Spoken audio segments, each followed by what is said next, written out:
Now, I will be reading the book of Exodus and Deuteronomy, rather, Deuteronomy chapter 20, verse 16 to 18. I will read first the Hebrew, and then the parsing, and then the the translation. Verse 16, rock is a particle only, or however, me, uh, are miare, preposition, nouns contract from the cities of mim, mim, noun plural, the peoples, highly demonstrative, this, asher, a relative pronoun, which, Adonai, proper noun, the Lord, Eloheka, noun plus suffix, Yugad, uh, Noten, call participle masculine singular, is giving, Lika, preposition plus suffix, inheritance, Lu, or who, negotiation, not, call Nishama, down press in a breathing thing. Na, and then let's proceed to the verse 17.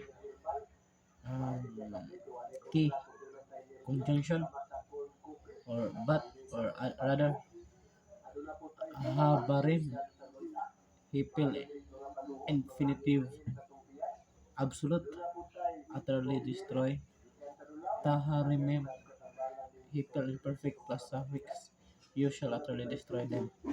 Then, ha, hiti, noun, the Hittite, wena, emore, noun, the amore, hakina, ani, noun, the Canaanite, the Canaanite, wahapirizi, noun, the parasite, how, ha, he, we, noun, the Hivite, si, wika, pale perfect plus suffix, he commanded you, action word. Adonai Elohika, proper noun, Christ, the Lord your God. Now the last verse 18,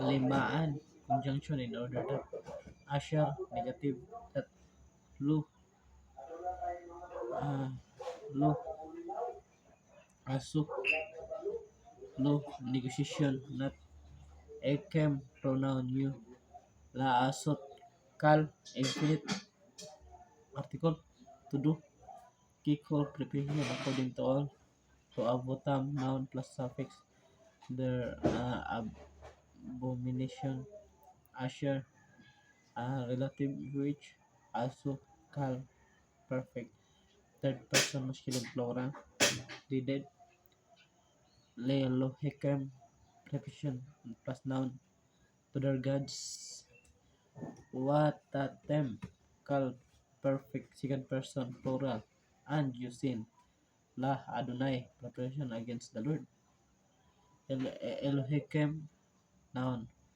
plus suffix, your gods. So that's the uh, Hebrew parsing and translation in the book of Deuteronomy 20, verse 16 to 18.